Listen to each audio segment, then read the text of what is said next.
To student panda classes, myself Anupama. और आज हम लोग सर्कुलेशन के बारे में आगे पढ़ने वाले हैं। जैसे कि हमने पढ़ा था कि ह्यूमन बॉडी के अंदर मतलब इंसान के शरीर के अंदर कभी भी अगर खून को अगर हमारे पूरे बॉडी के अंदर अगर सर्कुलेट करना होता है मतलब अगर घूमना होता है तो वहां पे हमेशा उसके सर से लेके पैर तक वो खून के मूवमेंट करने के लिए क्या होता है, हमेशा उसको फोर्स की जरूरत पड़ती है। क्योंकि विदाउट एनी फोर्स मतलब ऐसा कोई अगर पार्ट नहीं होगा, अगर वो हमें ताकत नहीं देगा तो कभी भी हमारे बॉडी के अंदर वो ब्लड का प्रॉपर मूवमेंट वहां पे हो नहीं सकता। तो आज हम पढ़ने वाले हैं कि कौन सा ऐसा ऑर्गन है जो हमारे बॉडी में पंप देता है या फिर फोर्स देगा, जिसके वजह से ब्लड जो होता है हमारे पूरे बॉडी के अंदर वहां पे मूवमेंट होता है। सो आज हम पढ़ेंगे कि पहला जो ऑर्गन का नाम क्या है और वो किस तरह से हमारे बॉडी के अंदर ये सर्कुलेशन करने के लिए हेल्प करेगा। और हमने अभी तक पढ़ा है जो ह्यूमन बॉडी में जो ऑर्गन होता है जिसका नाम हम पढ़ेंगे हार्ट,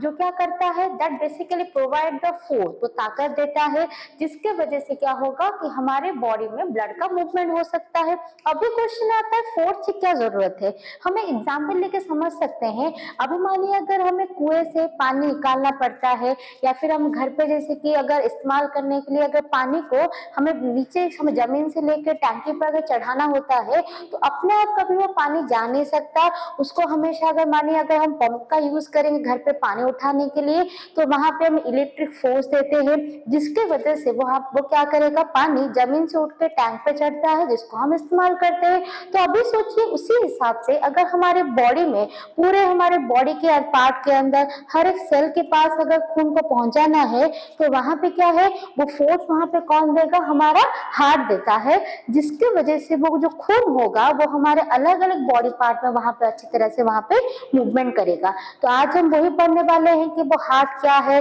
किस तरह से उसका स्ट्रक्चर होता है और वो किस तरीके से हमारे अलग अलग बॉडी पार्ट के अंदर खून का अच्छी तरह से मूवमेंट को यहाँ पे कंट्रोल कर सकता है। सो अभी हम देखेंगे जो ये हार्ट है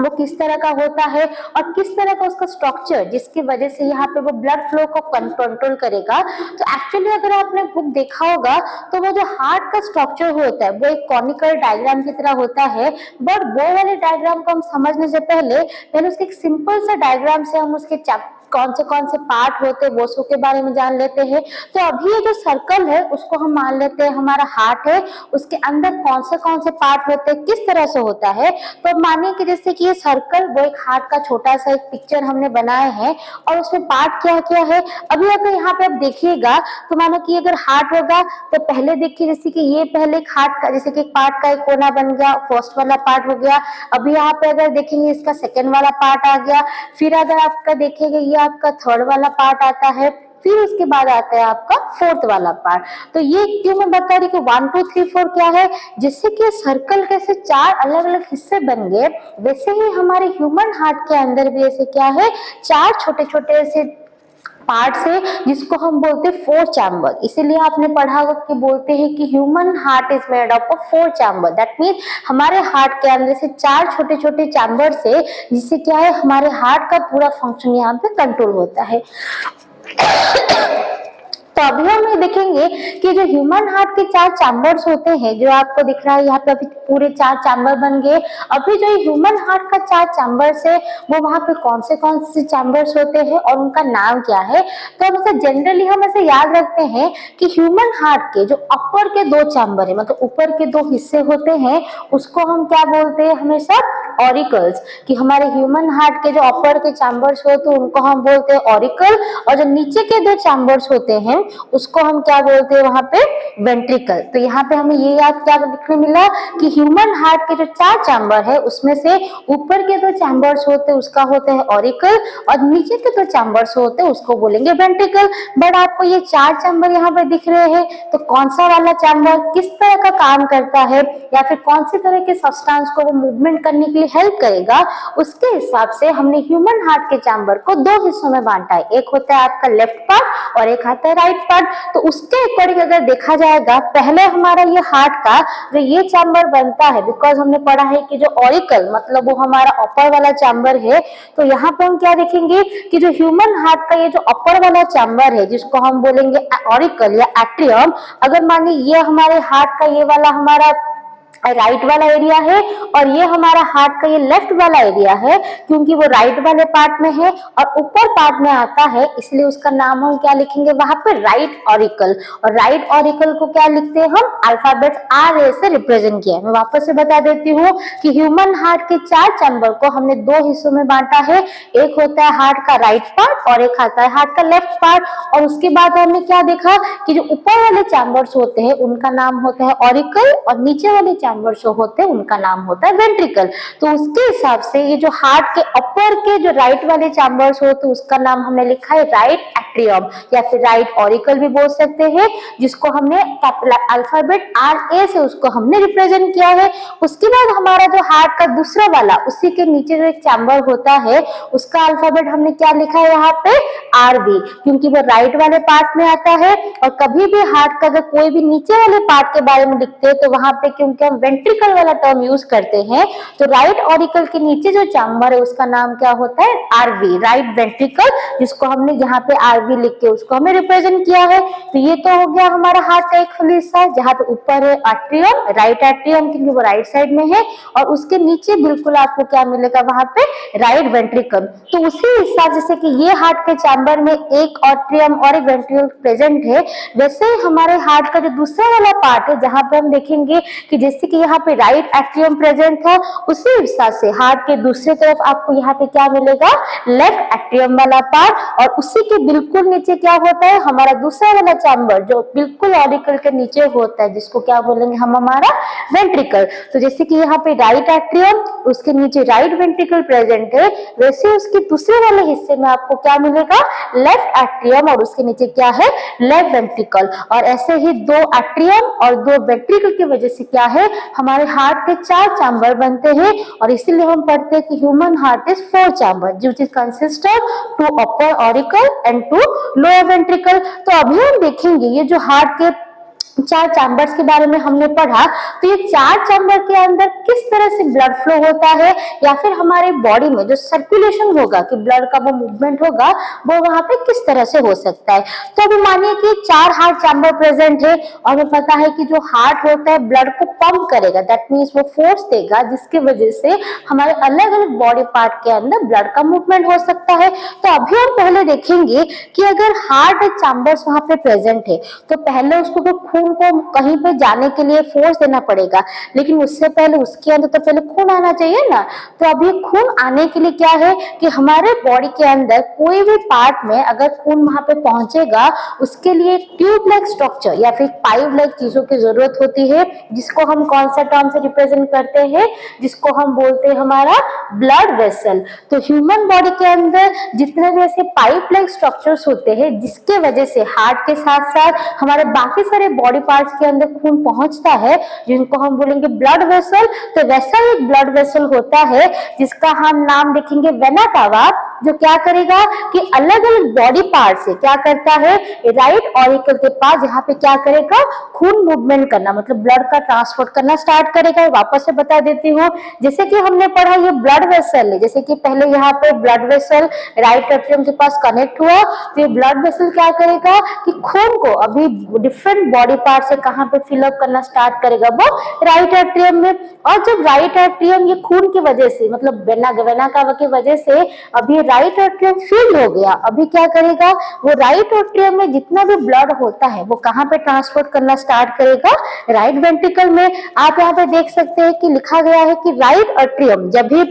वेना कावा से जितना भी ब्लड आया है, खून आया है, भरा होता है, तो वहां पे उसका साइज चेंज होगा, जिसकी वजह से ब्लड क्या होगा, धीरे धीरे राइट एट्रियम से राइट वेंट्रिकल पे आना स्टार्ट करेगा। तो यहाँ पे जो राइट एट्रियम से राइट वेंट्रिकल के अंदर जो ब्लड का मूवमेंट होगा, वो ब्लड के मूवमेंट को कंट्रोल करने के लिए, मतलब ऐसा कौन सा वाला स्ट्रक्चर होता है जो क्या करेगा कि एट्रियम से वेंट्रिकल के जो ब्लड का फ्लो होता है, वहां पे ब्लड जिस तेजी से वहां पे जाएगा, उसको कंट्रोल करने के लिए एक पर्टिकुलर पार्ट जो हमेशा ये ऑरिकल और वेंट्रिकल के बीच में होता है जिसको हम क्या बोलते हैं यहाँ पे वाल्व। जैसे कि आपने पाइप में देखे होंगे, टैप में देखे होंगे, ऊपर वाले हिस्से को क्या करते हैं, जिससे हम पानी का फ्लो हम स्पीड कर सकते हैं या फिर स्लो कर सकते हैं। उसके हिसाब से एट्रियम और वेंट्रिकल के अंदर ऐसा एक स्ट्रक्चर होता है जिसको हम बोलेंगे वाल्व, जो क्या करेगा कि कितना तेजी से यहाँ पे ब्लड एट्रियम से या फिर ऑरिकल से वेंट्रिकल के अंदर आ सकता है, उसके मूवमेंट को वो कंट्रोल करता है। तो अभी हम क्या देखेंगे कि जब एट्रियम में वहां पे खून भर जाता है by the help of valve और थ्रू द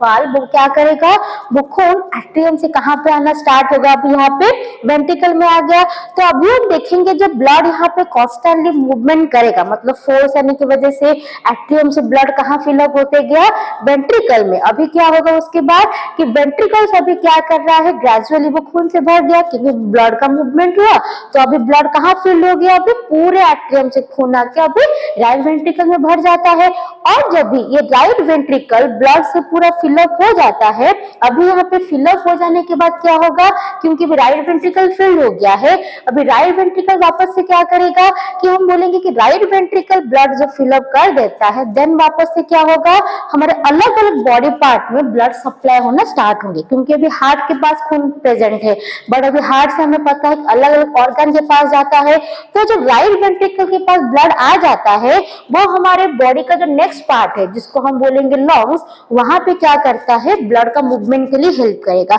अभी क्वेश्चन आता है लंग्स का क्या रोल है हमारे बॉडी में सर्कुलेशन के अंदर। तो हमें पता है कि जो खून के साथ साथ, मतलब खून जब हमारे बॉडी में फ्लो होगा तो वहां पे जैसे कि फूड, हमारे बॉडी के एंजाइम्स, ऐसे इसेंशियल सब्सटेंस ट्रांसफर होते हैं, उसके साथ साथ उसके अंदर से क्या ट्रांसपोर्ट होगा, वहां पे ऑक्सीजन भी वहां पे ट्रांसपोर्ट होगा। और ऑक्सीजन जो होता है वो खून की वजह से क्या होगा, अलग अलग सेल के पास, अलग अलग टिश्यू के पास पहुंचेगा। इसीलिए जो भी ब्लड यहाँ पे हार्ट के पास आता है, उसको जैसे भी क्या करना पड़ेगा, लंग्स के थ्रू ही हमारे अलग अलग ऑर्गन के पास जाने पड़ते हैं। क्योंकि जो लंग्स होता है वो हमारे ब्लड का फिल्टरिंग ऑर्गन है। फिल्टरिंग का मतलब है कि कभी भी अगर हमारे बॉडी में वहां पर कार्बन जो हमारे बॉडी के लिए बिल्कुल अच्छा नहीं है, वो क्या करेगा, वो खून से कार्बन डाइऑक्साइड को लेके बॉडी के बाहर छोड़ देगा और लंग्स में जो पहले से ऑक्सीजन गैस प्रेजेंट होता है उसको वापस से हमारे खून में मिला देता है, जिसके हिसाब से हमारे पूरे बॉडी के अंदर ऑक्सीजन रिच ब्लड और जो कार्बन डाइऑक्साइड रिच ब्लड का प्रॉपर सर्कुलेशन होता है। तो अब हम क्या देखेंगे कि जब राइट वेंट्रिकल ब्लड से यहाँ पे फिलअप हो जाता है, अभी क्या होगा, वो ब्लड को फिल्टर करने के लिए, मतलब हम क्या पढ़ेंगे, कार्बन डाइऑक्साइड को बॉडी से बाहर छोड़ने के लिए और ऑक्सीजन गैस को वापस से बॉडी के अंदर आने के बाद यहाँ पे हम देखेंगे राइट वेंट्रिकल से जब एक ट्यूब लाइक स्ट्रक्चर जिसको हम बोलेंगे ब्लड वेसल, तो अभी जब राइट वेंट्रिकल ब्लड से फिल हो जाता है, वहां पे जो ब्लड प्रेजेंट है वो क्या जाएगा, अभी लंग्स के पास जाएगा and by the help of A tube like structure जिसको हम बोलेंगे ब्लड वेसल। और जो स्पेसिफिक ब्लड वेसल होता है जो क्या करेगा, राइट वेंट्रिकल्स के ब्लड से, राइट वेंट्रिकल से ब्लड को लंग्स तक वहां पे ट्रांसफर कर सकता है, वो ब्लड वेसल का नाम आपका क्या आएगा, यहाँ पे पल्मोनरी आर्टरी। तो यहाँ पे हमें क्या पता चला कि जैसे कि वेना कावा था, वो क्या कर रहा है, डिफरेंट बॉडी पार्ट से राइट एट्रियम के पास खून लेके आता है, वैसे ही राइट वेंट्रिकल जो फिल्ड हो जाएगा ब्लड से, वहां से राइट वेंट्रिकल से हमारे लंग्स तक को ब्लड का मूवमेंट के लिए क्या है, एक जो ब्लड वेसल वहां पे हेल्प करता है जिसको क्या बोलेंगे हम उसको पल्मोनरी आर्टरी। तो अभी क्या पता चल गया कि जो भी यहाँ पे ब्लड था अभी वो कहाँ पहुंच गया, हमारे लंग्स के पास पहुंच गया है। तो अभी देखेंगे जब लंग्स के पास यहाँ पे खून चला जाता है फिर वहां पे क्या चेंजेस होते हैं। अभी हम यहाँ पे देखेंगे कि जैसे कि पल्मोनरी आर्टरी के थ्रू क्या हुआ कि लंग्स का एक वाला हिस्सा जो है वो क्या हो गया, ब्लड से यहाँ पे फिल हो रहा है। और हमें पता है कि लंग्स के पास अगर खून जाता है वो क्या करेगा, वहां से कार्बन डाइऑक्साइड को निकाल देगा, ऑक्सीजन को वापस से भर देगा। तो अभी हम देखेंगे जैसे कि अभी यहाँ पे जो गैसेस या फिर जो ब्लड यहाँ पे फिल हो गया लंग्स के एक वाले हिस्से में, तो मानिए ये कार्बन डाइऑक्साइड था जो वहां पे लंग्स के पास आ गया। अभी क्या होगा कि बॉडी के बाहर अभी कार्बन डाइऑक्साइड चला जाएगा और धीरे धीरे देखेंगे दूसरे पार्ट में क्या हो गया, आपका ऑक्सीजन गैस यहाँ पे फिलअप हो गया। आप देख सकते हैं कि यहाँ पे इससे पहले क्या हुआ कि कार्बन डाइऑक्साइड बॉडी से बाहर चला गया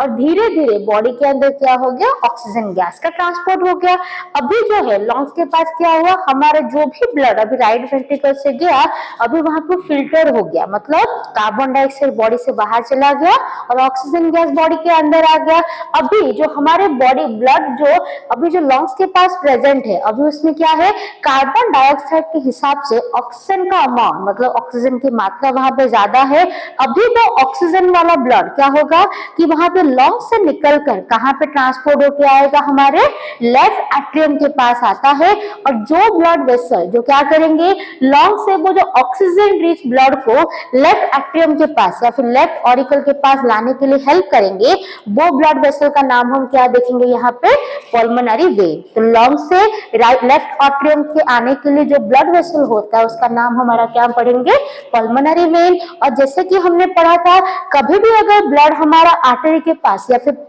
ऑरिकल के पास अगर आता है तो हमेशा क्या होगा, वो वेंट्रिकल में ट्रांसफर होगा। वैसे ही हम देखेंगे कि जब left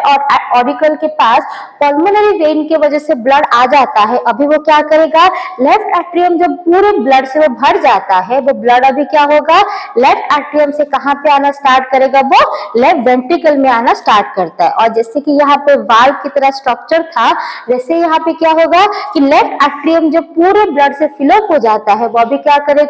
through the valve like structure कहां पे आना स्टार्ट करेगा, धीरे धीरे हमारे लेफ्ट वेंट्रिकल में आना स्टार्ट करता है। और ग्रेजुअली क्या करेगा, वो लेफ्ट एट्रियम का पूरा वाला खून क्या होता है, पूरी तरह से फिलअप होके हमारा पूरा लेफ्ट वेंट्रिकल को यहाँ पे फिलअप कर देगा। जैसे कि यहाँ पे राइट एट्रियम से राइट वेंट्रिकल के अंदर ब्लड आया था वाल्व के थ्रू, वैसे ही हिसाब से जब लेफ्ट एट्रियम ब्लड से भर जाता है, वहां पे ब्लड कहाँ पे आता है, आपके लेफ्ट वेंट्रिकल में आएगा। अभी जब लेफ्ट वेंट्रिकल पूरे खून से भर जाता है, अभी यहाँ पे क्या होगा, और एक ऐसा ब्लड वेसल होता है जो क्या करेगा, अभी लेफ्ट वेंट्रिकल में जो भी यहाँ पे ब्लड होते हैं, ये जो ब्लड वेसल हम देखेंगे जो क्या करेगा कि लेफ्ट वेंट्रिकल में जो भी ब्लड होता है वो क्या करेगा, हमारे डिफरेंट बॉडी पार्ट्स के पास सेंड करता है। जो ब्लड वेसल का नाम हम क्या देखेंगे, एओर्टा। मतलब लेफ्ट वेंट्रिकल के पास खून जब आता है, वो जो ब्लड वेसल है नाम हम पढ़ेंगे वो एओर्टा। एओर्टा के थ्रू क्या करेगा, हमारे डिफरेंट जो बॉडी पार्ट्स होते हैं, डिफरेंट बॉडी पार्ट्स के पास वो उसको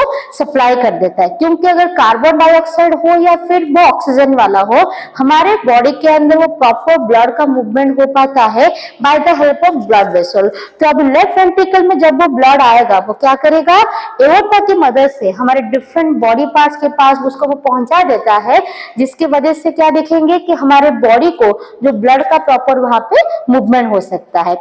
तो अभी हम आगे देखेंगे, जैसे कि ये तो ब्लड का मूवमेंट कैसा होता है, हमने देखा कि कौन सा वाला पार्ट किस तरीके से वहां पे ब्लड का मूवमेंट या फिर ब्लड का ट्रांसपोर्ट करने के लिए हेल्प करेगा। तो अभी हम क्या देखें कि जो ह्यूमन बॉडी के अंदर जो ब्लड का मूवमेंट होता है, वो ब्लड के मूवमेंट के लिए एक नहीं दो नहीं, हमारे हार्ट के चारों चैम्बर्स हेल्प करते हैं। और उसके साथ साथ 4 ऐसे अलग अलग ब्लड वेसल्स भी होते हैं जो क्या करेंगे, लंग्स से कैसे ब्लड हार्ट के अंदर आता है और वापस से कैसे हार्ट से बॉडी के पार्ट के पास जाएगा, वैसे ही लंग्स से हार्ट तक और हार्ट से बॉडी पार्ट्स तक ऐसे बार बार हमारे ब्लड के अंदर वो मूवमेंट होता है। तो यहाँ पे आप देख सकते हैं कि ये जो डायग्राम में हम ये देखेंगे कि हमेशा कि जो ब्लड का जो मूवमेंट होता है, मतलब यहाँ पे बोल सकते हैं in one cycle the blood passes through heart twice. मतलब अगर हमारे बॉडी के अंदर ब्लड का अगर अच्छी तरह से अगर मूवमेंट होगा तो वो एक बार नहीं, अगर पूरे बॉडी के अंदर उसको एक complete cycle movement of blood, मतलब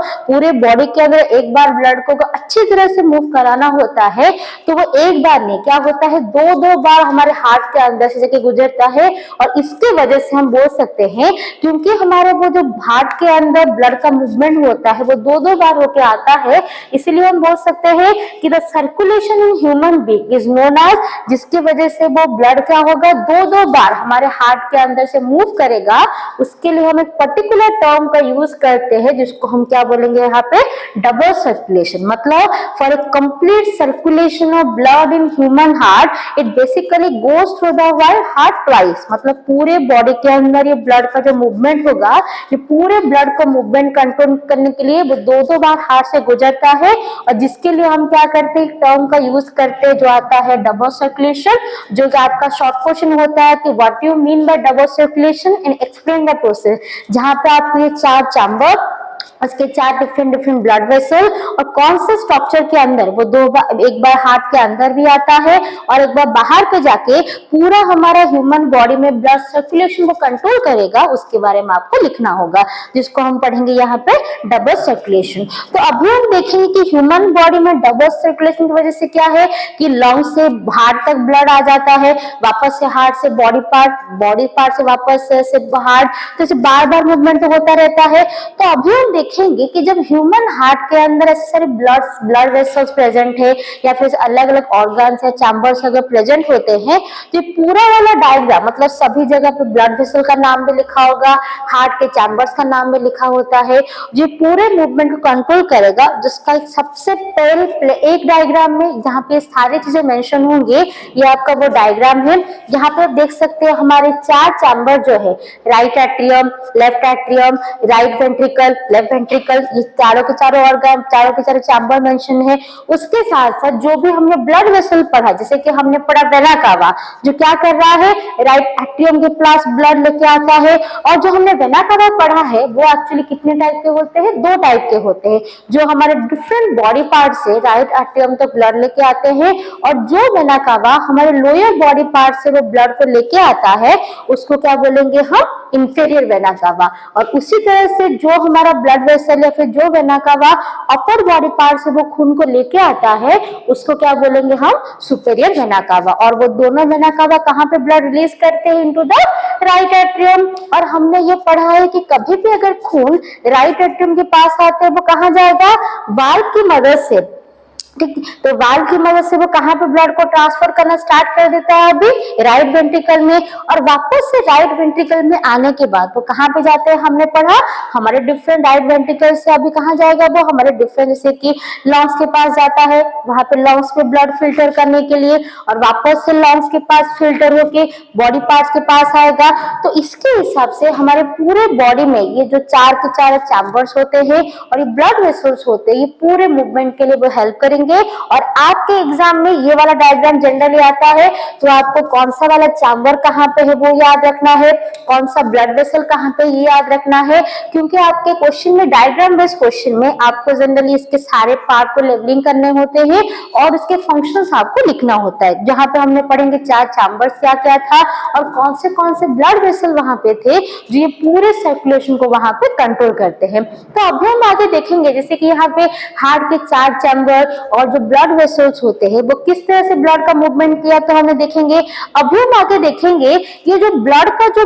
मूवमेंट होता है या फिर जो ब्लड मूवमेंट होता है, तो वहां पे सिर्फ अगर हार्ट अकेला होगा तो कभी भी ये ब्लड मूवमेंट हो नहीं सकता, क्योंकि ब्लड को अच्छी तरह से मूवमेंट के लिए हमेशा एक स्ट्रक्चर या फिर चीजें की जरूरत होती है जिसके अंदर से वो ब्लड का मूवमेंट हो सकता है। तो अभी यहाँ पे लिखा गया है, a pumping organ is needed to push the blood around the body along with a network of the tubes to reach the all the tissue। मतलब अगर हार्ट होगा तो वो तो फोर्स दे देगा, लेकिन फोर्स के बाद भी एक स्ट्रक्चर की जरूरत हमारे बॉडी को होती है जिसके अंदर वो खून अच्छी तरह से हमारे बॉडी के अंदर जा सकता है। और जो नेटवर्क ऑफ ट्यूब, मतलब एक ट्यूब नहीं, ऐसे बहुत सारे बंडल्स ऑफ ट्यूब जो हमारे पूरे बॉडी में स्प्रेड होके हैं, जो ये ब्लड का अच्छी तरह से मूवमेंट के लिए हेल्प करेंगे, वो जो नेटवर्क ऑफ ट्यूब हमारे बॉडी में कुछ इस तरह से प्रेजेंट होते हैं जिसको वहां पे हम क्या बोलते हैं, हमारा ब्लड वेसल। मतलब ऐसे वाले ट्यूब जो ब्लड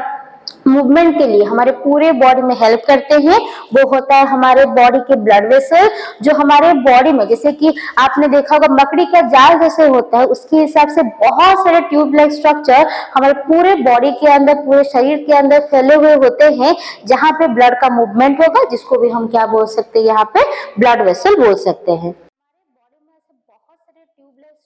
होते हैं जिनको हम बोलेंगे ब्लड वेसल, जिसके हिसाब से या फिर जिसके अंदर से हमारे बॉडी के अंदर ब्लड का मूवमेंट होता रहता है। अभी हम आगे देखेंगे ऐसे कौन से ब्लड वेसल है या फिर उनके नाम क्या है जो हमारे बॉडी में ये पूरा मूवमेंट को वहां पे कंट्रोल कर सकते हैं। तो अभी हम पहले देखेंगे कि कभी भी जब ब्लड हमारे बॉडी में आता है उसको पहले कहाँ पे या फिर किसके अंदर से उसका मूवमेंट करना होता है। हमने पढ़ा है कि कहीं पे भी खून आते हैं फिर जाएगा, उसको हमेशा क्या होता है, हार्ट के फ्लो या फिर जो हमारे बॉडी का जो पंपिंग ऑर्गन है उसके मदद से ही वो पंप होके मतलब फोर्स देने के बाद ही वो हमारे अलग अलग बॉडी पार्ट में मूवमेंट होगा। तो अभी हम क्या देखेंगे कि मानिए कि हम लेते हैं कि हार्ट के पास अभी ब्लड आ गया, तो हमने अभी क्या पढ़ा है कि जब हार्ट के पास वहां पर ब्लड आता है वो ब्लड को क्या करेगा, हमारे ब्लड वेसल्स या फिर जो ट्यूब लाइक स्ट्रक्चर की मदद से हमारे अलग अलग बॉडी पार्ट के पास ट्रांसफर कर सकता है। तो अभी आप मानिए कि अगर हार्ट के पास अभी ब्लड आ गया,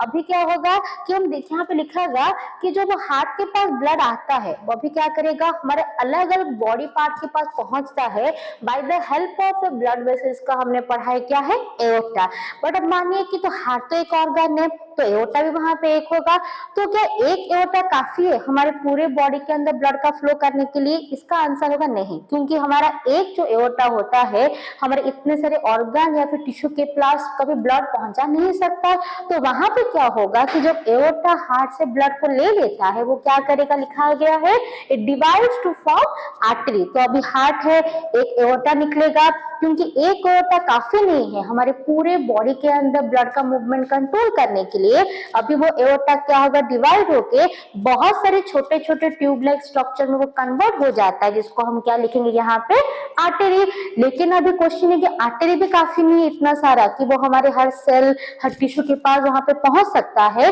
तो यहाँ पे क्या देखेंगे कि जब artery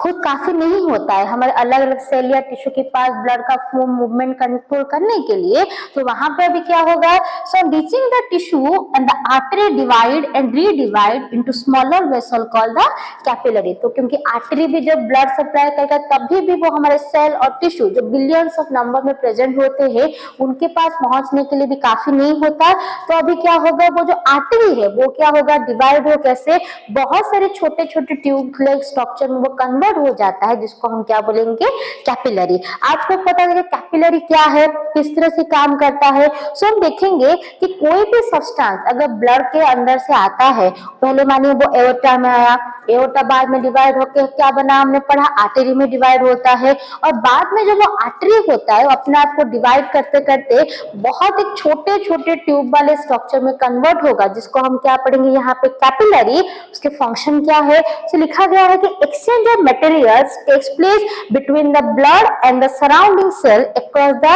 thin walls of capillary। मतलब हमारे जो भी सारे ब्लड वेसल्स होते हैं उसमें से सबसे पतला वाला ब्लड वेसल है जिसके अंदर खून बहता है वो होता है कैपिलरी। तो अगर मानिए हम लेते हैं कि अभी जो ब्लड आया वो ब्लड में अभी क्या था, वहां पे ऑक्सीजन प्रेजेंट था, तो ऑक्सीजन का काम कहाँ पे होता है कि अगर ब्लड के अंदर से अगर आएगा वो हमारे सराउंडिंग सेल में अगर हम देखेंगे, जैसे कि अगर मानिए कि ये हमारा ब्लड वेसल का डायग्राम है और हम क्या देखेंगे कि जो रेड वाला पार्ट है उसको हम मानिए हमारा आर्टरी है। तो अभी क्या हुआ कि आर्टरी के थ्रू ऑक्सीजन गैस आ गया। अभी देखिए जब आर्टरी के थ्रू यहाँ पे ऑक्सीजन गैस यहाँ पे अगर आ जाता है तो वहां पे क्या होगा, वो ट्रांसपोर्ट होकर कहाँ पे आ जाते हैं, आपके कैपिलरी। जो थीन ट्यूब लाइक स्ट्रक्चर यहाँ पे दिखा गया उसका नाम होता है कैपिलरी। अभी आप देखेंगे कैपिलरी के पास क्या ऐसे बहुत सारे ऐसे राउंडेड स्ट्रक्चर ऐसे हमने रिप्रेजेंट किया है जिसको हम बोल सकते हैं सेल बनाउट टिश्यू बोल सकते हैं। तुम्हें पता है कभी भी अगर हमारे बॉडी के पास अगर ऐसे सेल और टिश्यू के पास अगर ऑक्सीजन अगर आएगा तो क्या होगा, वो जो ऑक्सीजन है वो वहां पे किस में कन्वर्ट हो जाते हैं, तो आपके कार्बन डाइऑक्साइड। वापस से बता देती हूँ, कभी भी अगर ऑक्सीजन हमारे सेल और टिश्यू के पास अगर आता है वो डायरेक्टली वहां पे किस में कन्वर्ट हो जाएगा, आपके कार्बन डाइऑक्साइड। और क्योंकि कार्बन डाइऑक्साइड हमारे बॉडी को जरूरत नहीं होता है तो वो क्या होगा, बार बार वो ऑक्सीजन के पास आने की वजह से वो कार्बन डाइऑक्साइड में कन्वर्ट होगा, और वो जो कार्बन डाइऑक्साइड दूसरा ब्लड वेसल की मदद से क्या होता है, बॉडी से बाहर निकल के चला जाता है। तो जैसे कि हमें क्या, तो जैसे कि हमने पढ़ा था कि हमारे बॉडी में ऐसे दो अलग अलग तरह के ब्लड वेसल्स होते हैं जिसके अंदर से खून बहता है, और अभी हम वो आर्टरी और वेन जो हमारे बॉडी के दो मेन ब्लड वेसल है वहाँ पे उसका स्ट्रक्चर क्या है और वो किस तरीके से कौन से पार्ट में खून के बहाव को यानी ब्लड फ्लो को कंट्रोल कर सकते हैं उसके डिफरेंस के बारे में पढ़ेंगे। तो पहला वाला पॉइंट यहाँ पे लिखा गया है कि in arteries blood from heart to different part, मतलब जब खून हमारे हार्ट के पास आके पहुंचता है तो वो क्या करेगा, वो आर्टरी की मदद से, आर्टरी से हमारे डिफरेंट बॉडी पार्ट्स तक क्या करता है, खून को बहाने के लिए, फिर खून के फ्लो को मूवमेंट करेगा, कंट्रोल कर सकता है। और वही दूसरी तरफ जो हमारा दूसरा ब्लड वेसल है जिसको हम बोलते हैं वेन, वो वहाँ पे क्या करते हैं, जब भी वो खून आर्टरी की मदद से हमारे डिफरेंट डिफरेंट बॉडी पार्ट के पास आके पहुंच जाते हैं और बाद में वही ब्लड हमारे अलग अलग बॉडी पार्ट में इस्तेमाल होते हैं, तो वापस से जो इस्तेमाल हुआ वाला ब्लड में जो कार्बन डाइऑक्साइड का अमाउंट बढ़ जाता है, वही कार्बन डाइऑक्साइड वाला ब्लड क्या होगा कि हमारे अलग अलग ऑर्गन से वापस से कहाँ पे जाता है, हार्ट के पास वापस चला जाएगा। और वो किसकी मदद से जाएगा, वेन की मदद से। इसलिए यहाँ पे लिखा गया है कि blood from different parts to the heart. जहाँ पे हम देखेंगे कि हार्ट जहाँ पे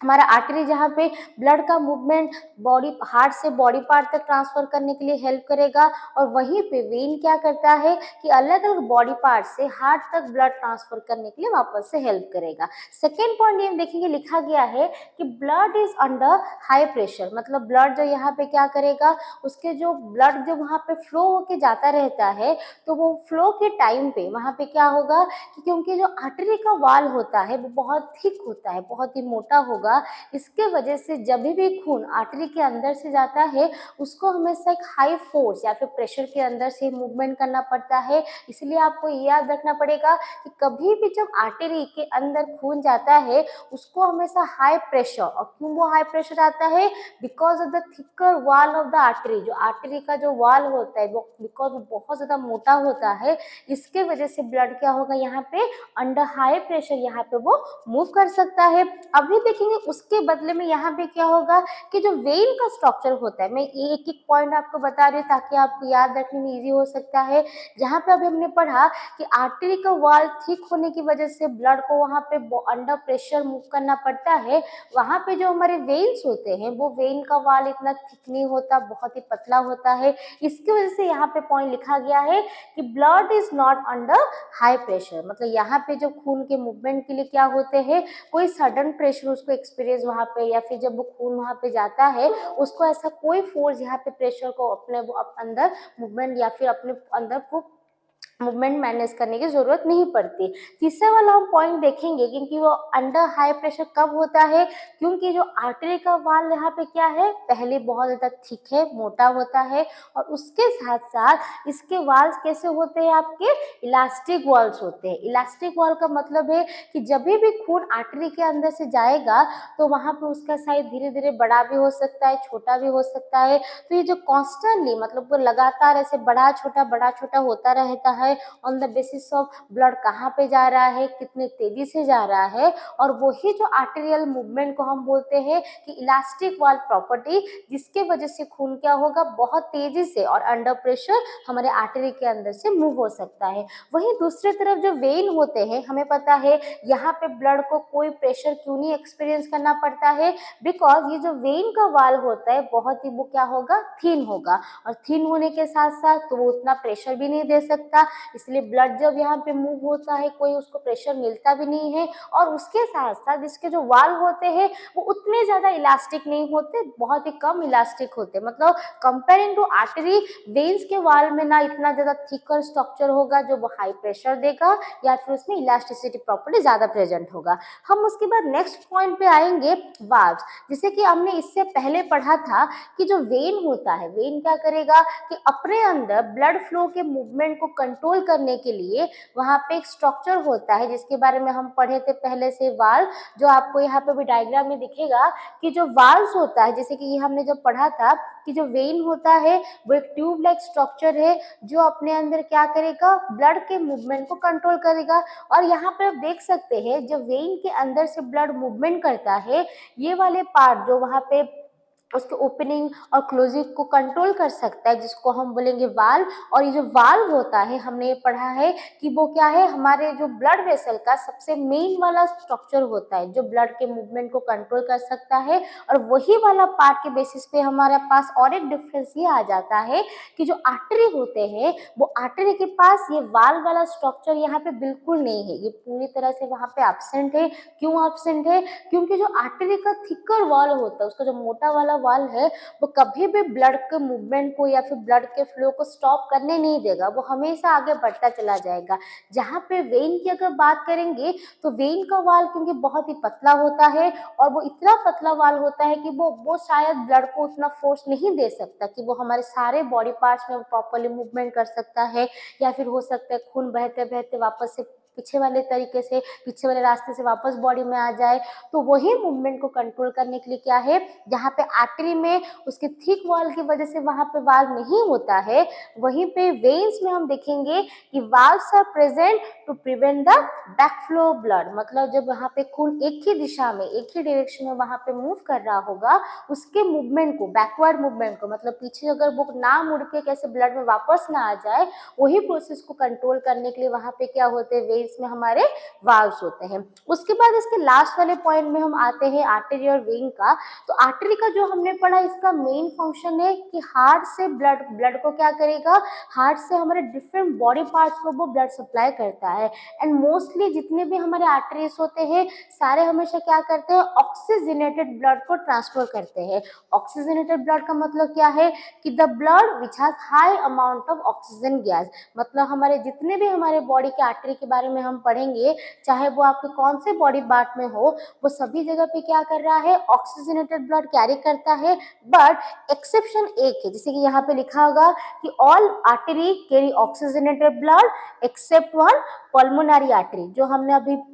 डबल सर्कुलेशन में पढ़ा है कि पल्मोनरी आर्टरी ही ऐसा एक आर्टरी है जो क्या कर रहा है कि हमारे बॉडी में सर्कुलेशन के टाइम डीऑक्सीजन ब्लड को कैरी करता है, और उसको छोड़ के बाकी जितने भी सारे आर्टरी हमारे बॉडी में प्रेजेंट है वो हमेशा क्या करते हैं, हमेशा ऑक्सीजनेटेड ब्लड को ही कैरी करते हैं। और वही दूसरी तरफ हम देखेंगे कि जितने भी हमारे बॉडी के वेन्स होते हैं वो वेन्स क्या करेंगे, हमेशा डीऑक्सीजनेटेड ब्लड का कैरी करते हैं। अभी वहां पे डीऑक्सीजनेट का मतलब क्या है, तो डीऑक्सीजनेट का जनरली हम इसे मानते हैं deficiency of oxygen. That mean जो ब्लड में हम देखेंगे ऑक्सीजन का अमाउंट, ऑक्सीजन की मात्रा वहां पे कम होगा और वहां पे कार्बन डाइऑक्साइड का अमाउंट ज्यादा अगर होता है तो उसको वो ब्लड को हम बोलते हैं डीऑक्सीजनेटेड ब्लड। और वो ही डीऑक्सीजनेटेड ब्लड हमारे पूरे बॉडी पार्ट से कलेक्शन करने का काम किसका होता है, वेन का। बट यहाँ पे भी इसके तरह एक्सेप्शन क्या है कि जितने भी सारे वेन है वो सभी डीऑक्सीजनेटेड ब्लड को कैरी करते हैं।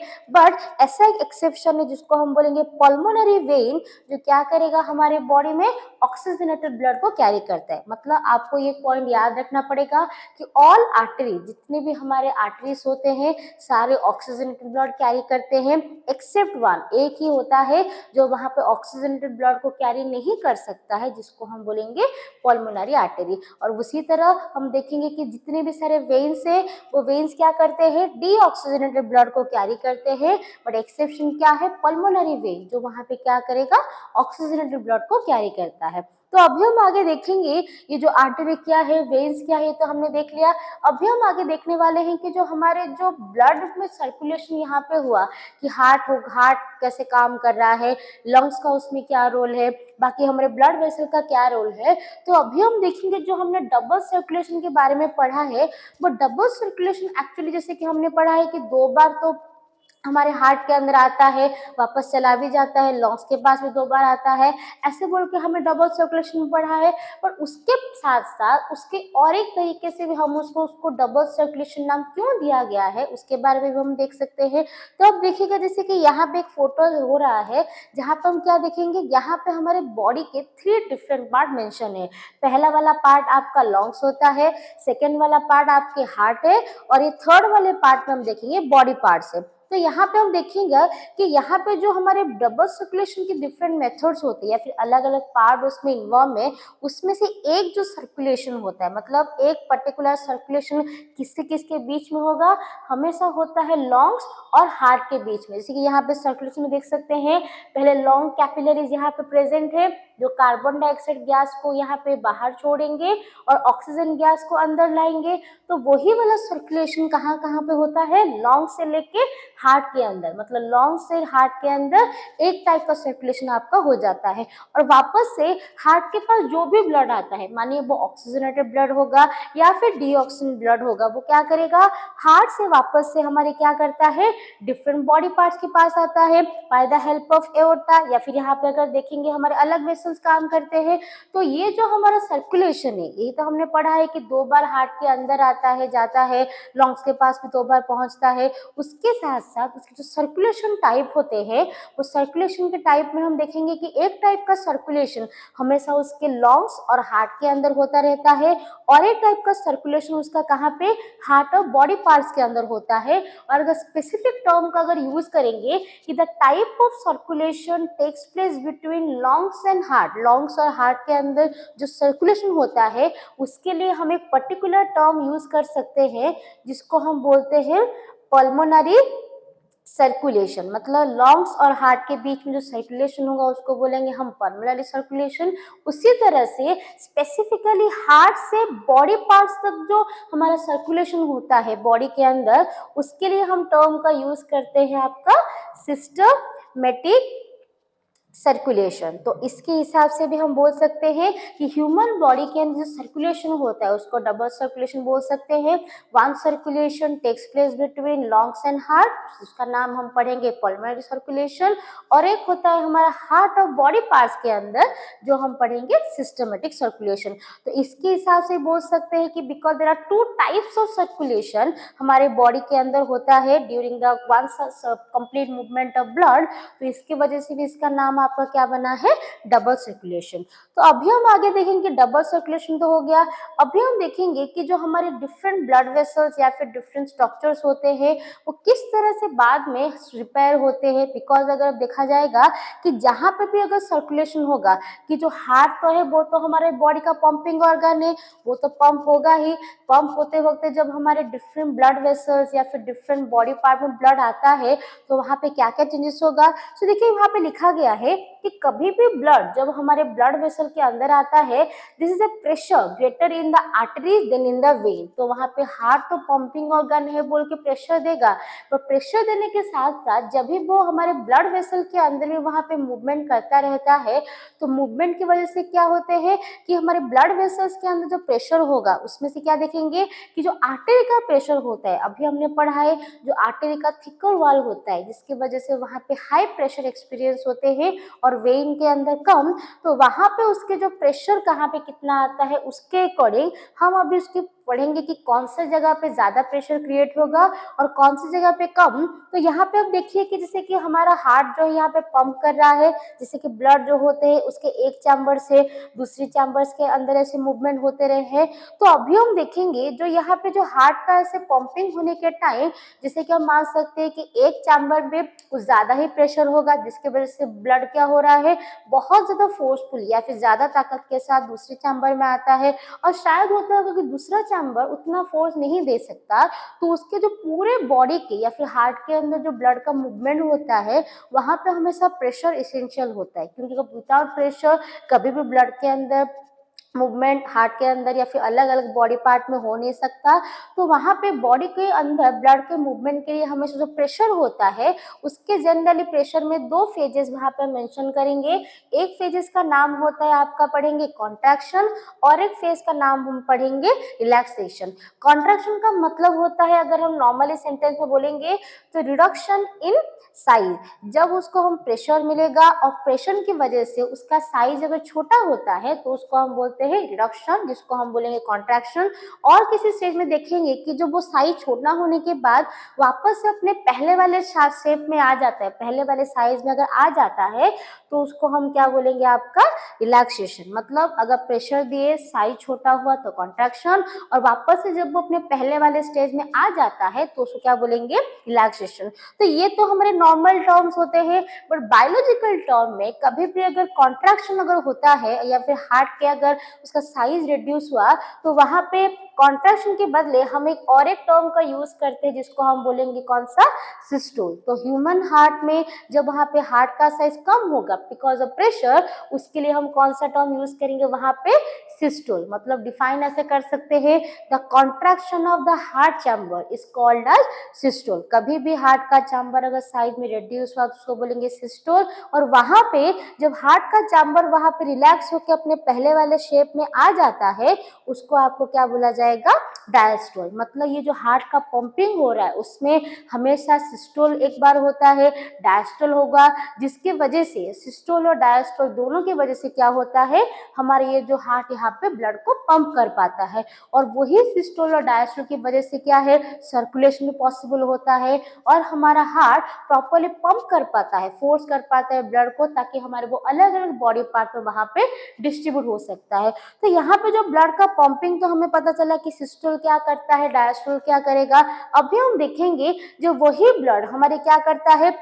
ब्लड वेसल्स के अंदर वहां पे मूव करता रहेगा। अगर हार्ट पे प्रेशर आ रहा है तो वो आम बात है कि ब्लड वेसल जो वहां पे जाते हैं उसमें प्रेशर आ रहा होगा। तो अभी हम देखेंगे कैसे वो सिस्टोल और डायस्टोल हमारे ब्लड के अंदर के मूवमेंट को वहां पे वो कंट्रोल कर सकते हैं। तो यहाँ पे देखिए लिखा गया है कि pressure in artery during the ventricular contraction, मतलब ये जो दो फेजेस है कॉन्ट्रैक्शन रिलैक्सेशन, उसमें हम देखेंगे कि कॉन्ट्रैक्शन के टाइम हमेशा हमारा बॉडी क्या करेगा, हमेशा एक हाई प्रेशर को वो वहां पे ऑब्जर्व कर सकता है। और रिलैक्सेशन क्या होता है, इतना हाई प्रेशर का नहीं होगा। तो हम यहाँ पे एक सिंपल से याद रख सकते हैं, कॉन्ट्रैक्शन मतलब क्योंकि वहां पे ज्यादा फोर्स आता है तो हम बोलेंगे ये इट एक्सपीरियंस हाई प्रेशर। और जो हमारे रिलैक्सेशन के टाइम पे क्योंकि वो हार्ट वापस अपने पहले वाले शेप में चला जाता है तो वहां पे ज्यादा प्रेशर उसको आएगा नहीं। तो उसके हिसाब से हम एक चीज यहाँ पे बोल सकते हैं कि जो आर्टरी और वेन के अंदर ये ब्लड का मूवमेंट होगा उसके अकॉर्डिंग अगर मानिए वो सिस्टोल के टाइम वहां पे कितना प्रेशर आएगा या फिर डायस्टोल के टाइम कितना प्रेशर आता है, उसके हिसाब से हम बोलेंगे कि ड्यूरिंग दिस कॉन्ट्रैक्शन वहां पे आर्टरी के अंदर जितने भी प्रेशर आते हैं उसको हम टर्म कौन सा यूज करते हैं, वहां पे सिस्टोलिक प्रेशर। नाम से आंसर पता चल जाता है आपको, सिस्टोलिक प्रेशर मतलब कि जब हार्ट के चैम्बर्स में प्रेशर आता है जिसका प्रेशर आपके ब्लड वेसल में भी एक्सपीरियंस होगा और वही आर्टरी के अंदर सिस्टोल के टाइम जितना प्रेशर आता है उसको क्या बोलेंगे, आपका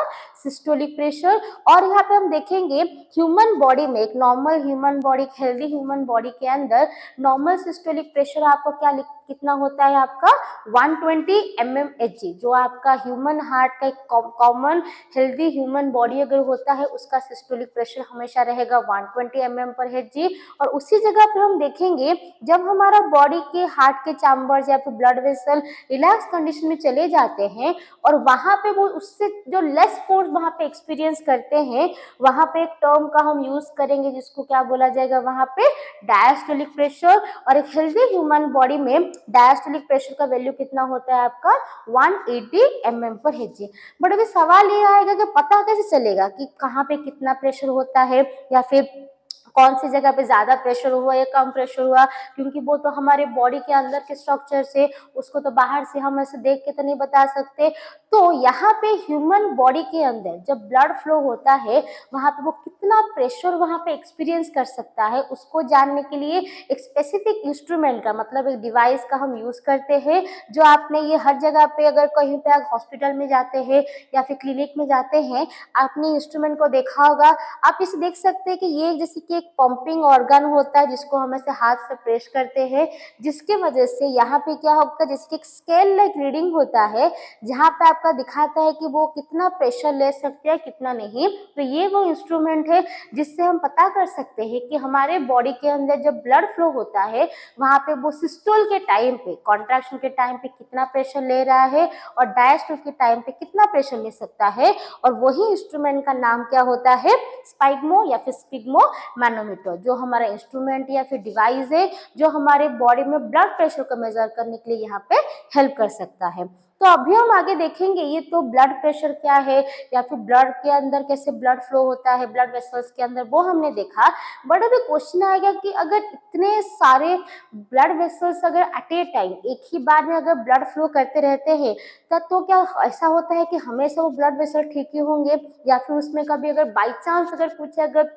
क्रैक आ गया या फिर कुछ अगर चोट लग जाता है तो हमारा बॉडी उसको कैसे ठीक करता है। तो अभी हम आगे देखेंगे कि कभी भी मानिए अगर हमारे कोई भी ब्लड वेसल्स के अंदर डैमेज आ गया या फिर हमने कुछ कर रहे थे कहीं पे चोट लग गया, और हमें पता है कि जब चोट लगता है तो हमारी स्किन से या बॉडी पार्ट से खून निकलना स्टार्ट होता है। तो खून कब निकलता है कि कभी भी स्किन के साथ साथ मतलब चमड़ी के साथ साथ जब आपके अंदर जो वहाँ पे कोई ब्लड वेसल होता है अगर वहाँ पे अगर डैमेज होगा तभी आपका वहाँ पे खून निकलेगा। तो अभी हम देखेंगे कि system of repair to the damage time to time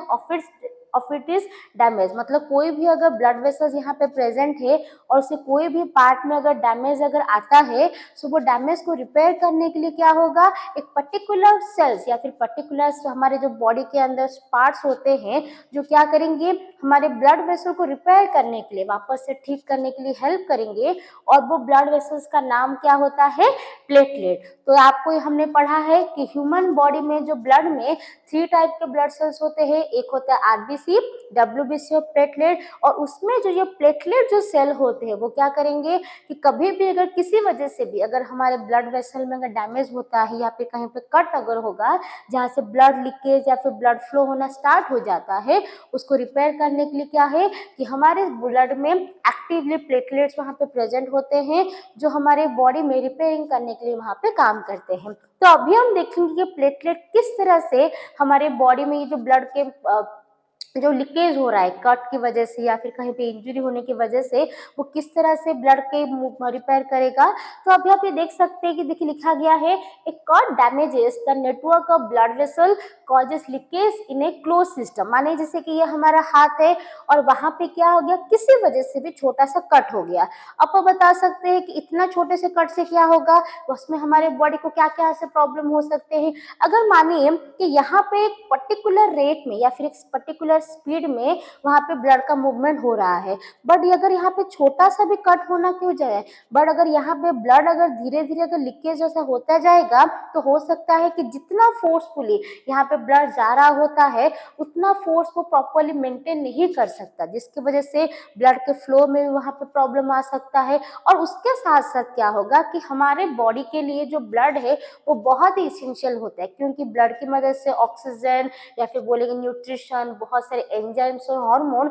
हमारे बॉडी में अलग अलग पार्ट में जाते हैं। तो फर्स्ट तो हमने पढ़ा है कि अगर लीकेज अगर होता है तो ब्लड अपना प्रॉपर प्रेशर या फिर फोर्स मेंटेन नहीं कर सकता, जिसकी वजह से वो अलग अलग पार्ट में जा सकता है। दूसरी बात ये है, अगर ब्लड अगर लॉस हो जाएगा तो आपके बॉडी में कहीं ना कहीं पार्ट में ब्लड का डिफिशियंसी मतलब खून की कमी भी हो सकती है, जिसकी वजह से बाद में सेल के काम में भी प्रॉब्लम आ सकता है। तो अभी क्या होगा कि कहीं पे अगर कट अगर हो जाता है तो वो कट पार्ट से देखिए ब्लड का लीकेज यहाँ पे हो रहा है। तो अभी यहाँ पे क्या होगा, अगर देखेंगे कट पार्ट से क्या क्या होता है, सो हम देखेंगे कि अगर यहाँ पे ब्लड का कहीं पे अगर लीकेज अगर हो गया तो वहां पे क्या लिखा है, the platelets do the work of plugging this leaks by clotting of blood at the point of injury. मतलब वहां पे क्या है कि अभी जो यहाँ पे हम देखेंगे कि ब्लड सेल है, यहाँ पे ब्लड वेसल हो गया, तो अगर मानिए कि एक जगह पे यहाँ पे अभी किसी वजह से वहां पे कट हो गया, जो आपका ये कट यहाँ पे दिख रहा है, अभी हम देखेंगे बहुत सारे ब्लड सेल जैसे कि नॉर्मली यहाँ पे आरबीसी, डब्ल्यूबीसी, प्लेटलेट सारे वहां पे जा रहे हैं। लेकिन अगर जब बॉडी को पता चलता है कि हाँ यहाँ पे कट हो गया और वहाँ पे ब्लड का लीकेज कॉन्स्टेंटली हो रहा है, तो वहां पे अभी क्या होगा कि जितने भी सारे ब्लड सेल में से देखेंगे कि जितने भी सारे हमारे प्लेटलेट्स होते हैं, वो प्लेटलेट्स क्या होंगे, धीरे धीरे यहाँ पे जो कट वाला जो एरिया है, जो वाले पार्ट पे आपका डैमेज हुआ है, वो आप देख सकते हैं सारे ब्लड सेल्स पास करके जा रहे हैं। बट जहाँ पे हमारे जो प्लेटलेट सेल्स होते हैं वो सारे प्लेटलेट सेल क्या कर रहे हैं, ये जो जगह में जो एक गैप क्रिएट हुआ है वो गैप को धीरे धीरे क्या कर रहे हैं, फिल कर रहे हैं। और पूरा देखिए जब ब्लड का ये वाला जो एरिया है जहाँ पे ये पूरा जो गैप हुआ तो वो धीरे धीरे भर गया है, तो भर जाने की वजह से क्या होगा कि वहां पे जो खून का जो निकल रहा था, खून का जो फ्लो हो रहा था वो नहीं होगा, और फिर कुछ टाइम के बाद वो क्या करेगा, उसको अच्छी तरह से पूरी तरह से रिपेयर कर देता है। और ये मेथड को हम क्या बोलते हैं, ब्लड कटिंग, जिसकी वजह से ये ब्लड के फ्लो को वहां पे कंट्रोल कर सकते हैं।